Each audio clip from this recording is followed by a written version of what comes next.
The right to privacy is a fundamental right given to us by our founding fathers as a way to limit the power of the federal government, a preventive measure to ensure that the government never becomes tyrannous.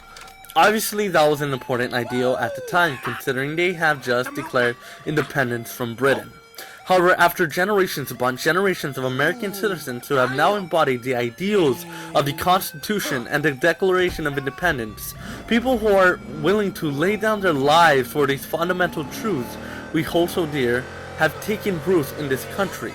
It begs the question, do we even need the right to privacy anymore? Have we evolved to the point where the right of privacy is nothing but a burden? Me personally, as an individual, if a police officer were to come up to me and say, "Son, may I see your phone?" or backpack or bag or whatever it may be he wants to investigate, I would happily comply. I have no problem handing him my personal belongings if it could help him in any way, shape, or form. But what if I practice my right to privacy and I say no to the officer? I mean, I can. He gave me no reason to investigate my belongings. He didn't have a warrant or a probable cause. All he did was ask. I could easily say no. In the process, I may deter this officer from obtaining a potentially crucial information.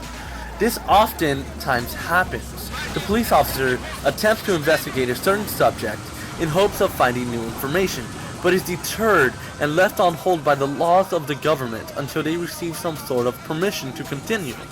In the meantime, the criminal could get away or commit another crime.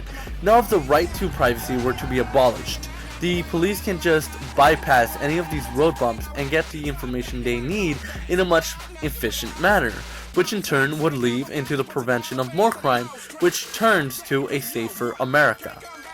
So is the right to privacy a threat to national security? No. Ironically, no. If the right to privacy was taken from us and we were first forced to comply with the police for any reason, the criminals themselves may take advantage. What if the police officer that had stopped me was actually the criminal in disguise, but because he had something that resembles a police badge on his left chest and an outfit that resembled a police uniform, I would logically assume he is a police officer, and I just gave this criminal my belongings because I have to. I no longer have the right to privacy. Then he just takes off stealing my belongings or suddenly steals my personal information. Then this happens all over the US and becomes a nationwide crime spree, which would bring about discomfort and distrust against this very same people who are meant to protect us. Far-fetched, I know, but not impossible. How about we take this to a larger scale in the real world? A little over a year ago, on the 2nd of December of 2015, the San Bernardino massacre happened, where 14 people were killed and 24 were injured. The suspect and the police were involved in a high-speed car chase that prompted a shootout by both parties in broad daylight, which precipitated in the death of the suspect. After the crime scene was contained, an iPhone that belonged to the now deceased suspect was recovered. Apple as a corporation prides itself in providing excellent personal security to protect their clients' private information with an encryption key so advanced that took generations of development. The security is so tight, Apple themselves don't have access to an iPhone's user personal data.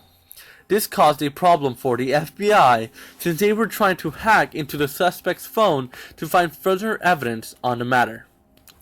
The federal government requested Apple to create a software or a backdoor of some kind that would allow only the FBI to break into this one phone. Apple refused. If Apple were to create this backdoor, it would immediately become a threat to any iPhone user or potentially the internet itself. The US government argued that it must be done. Time was of the essence. There was reason to believe a second attack was bound to happen or this individual had contact with other potential terrorists. The FBI believed the phone may have crucial evidence to support these claims. At this point in time, American citizens debated, what is more important, an individual's personal security and privacy or national security? It seemed like a no-brainer. National security, of course, but not quite. What the federal government didn't understand is that the backdoor is a backdoor. Only because it is intended for FBI use only, it doesn't mean anybody else can't use it. It would essentially become the Achilles heel of Apple. The moment Apple would have released this software and created the backdoor, cyber terrorists around the world would be working day and night until it was found.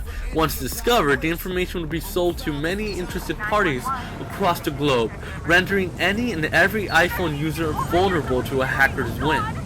Let me throw this at you.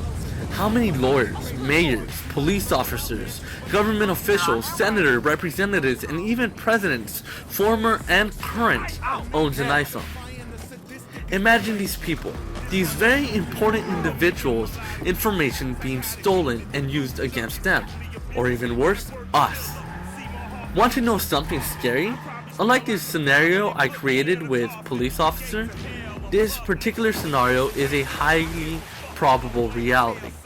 Sundar Pichai, CEO of Google, Mark Zuckerberg, CEO of Facebook, and Jack Dorsey, CEO of Twitter, all came out and agreed the decryption of the iPhone would be a serious threat.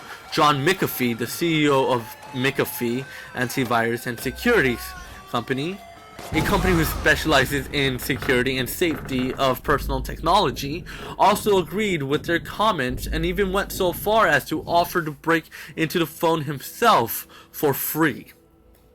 Again, it brings the question, is the right to privacy a threat to national security? No, it strengthens it. Sure, as the way things stand now, the police often have a hard time solving crime and may even fail at times. But that is still a far better reality than every US citizen left weak, crippled, and vulnerable in an attempt to make America better. Yes, this was a highly political video. I figured why not talk about it because it was a topic I was really interested in and I really wanted to share my opinions on it. The gameplay you're seeing right now is Watch Dogs 2, which was played by my little brother, Mini GoldCode, and he really wanted to make a video. I said he could help me out with mine, and I thought it fit perfectly because Watch Dogs 2 is about going against the government and trying to protect people's right of privacy. Anyway, hope you enjoyed. Thank you for watching. Thanks for listening. If you learned anything, please go ahead and click and like on the subscribe button. And remember, knowledge is half the battle. You just won half the battle. GoldCode out.